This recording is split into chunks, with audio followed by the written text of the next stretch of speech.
வேதாகம வார்த்தை படிப்பில் இன்றைக்கான வார்த்தை சமாதானம் என்பதை கற்றுக்கொள்ளப் போகிறோம். சமாதானம் என்பதற்கான கிரேக்க வார்த்தை எரேனே என்று சொல்லுவார்கள். சமாதானம் என்பதற்கான எபிரேய வார்த்தை ஷலோம் என்று சொல்லுவார்கள். ஆவியின் கனியின் 9 சுவை கொண்ட பட்டியலில் சமாதானமும் ஒன்று என்பதை நாம் புரிந்து கொள்ளலாம். சமாதானம் என்றால் என்ன?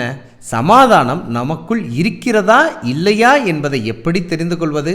வேதாகமத்தில் யாரேனும் சமாதானம் என்ற பண்பை வெளிப்படுத்தின நபர்களாக இருந்திருக்கிறார்களா என்ற கேள்விகளுக்கான பதிலை தெரிந்து கொள்வதற்கு ஒரு தகவலை உங்களுக்கு சொல்ல ஆசைப்படுகிறேன். குயிக் பைபிள் என்ற செயலியின் மூலமாக அதை திறந்து தேடுக. சர்ச் ஆப்ஷனில் சமாதானம் என்ற வார்த்தையை டைப் செய்து நாம் தேடினால் சமாதானம் என்ற வார்த்தை வேதாகமம் முழுவதும் எங்கெல்லாம் வருகிறது என்பதையும் யாருடைய வாழ்க்கையில் வெளிப்பட்டது என்பதையும் தெளிவாக புரிந்து கொள்ளலாம்.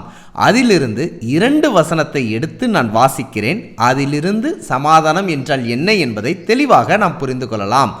1 சாமுவேல் 7ஆம் அதிகாரம் 14ஆம் வாக்கியம். இஸ்ரவேலுக்கும் எமோரியருக்கும் சமாதானம் உண்டாயிருந்தது. 1 ராஜாக்கள் 22ஆம் அதிகாரம் 44ஆம் வாக்கியம். யோசபாத் இஸ்ரவேலின் ராஜாவோடே சமாதானமாய் இருந்தான்.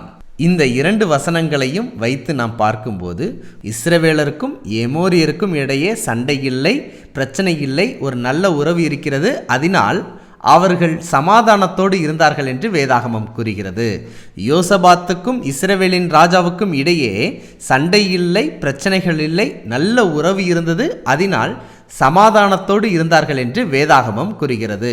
ஒரு நபர் மற்ற நபரிடத்தில் சண்டை இல்லாமல் இருப்பது, பிரிவினை இல்லாமல் இருப்பது, பிரச்சனைகள் இல்லாமல் இருப்பதை சமாதானம் என்று வேதாகமம் கூறுகிறது. அப்படி என்றால் சமாதானம் நமக்குள் இருக்கிறதா இல்லையா என்பதை நாம் புரிந்து கொள்ள வேண்டும். சமாதானம் என்பது ஒரு கணவனுக்கும் மனைவிக்கும் இடையே, எஜமானுக்கும் வேலைக்காரருக்கும் இடையே எந்த பிரிவினையும் இல்லாமல், எந்த மனக்கசப்பும் இல்லாமல் இருவரும் ஒற்றுமையாக சேர்ந்து இருக்கும் உறவுதான் சமாதானம் என்பதை புரிந்து கொள்ளலாம். இப்பொழுது சிந்தித்து பாருங்க, நம்மை சுற்றிலும் உள்ள நபர்களிடத்தில் நமக்கும் அவங்களுக்கும் ஏதேனும் பிரிவினை, சண்டையோடு இருக்கிறோமா, சமாதானத்தோடு இருக்கிறோமா என்பதை சிந்தித்து பார்க்க வேண்டும். இந்த சமாதானத்தை சமாதான பிரபுவாகிய ஆண்டவராகிய இயேசு கிறிஸ்து நம் இதயத்தில் கொடுப்பார். அப்பொழுதே நாம் பிறரிடத்திலும் அந்த சமாதானத்தை பகிர்ந்து கொள்வோம். நிச்சயமாக இந்த தகவல் உங்களுக்கு பிரயோஜனமாக இருக்கும்னு நான் நம்புகிறேன். மீண்டும் ஒரு தகவலுடன் உங்களுடன் இணைகிறேன்.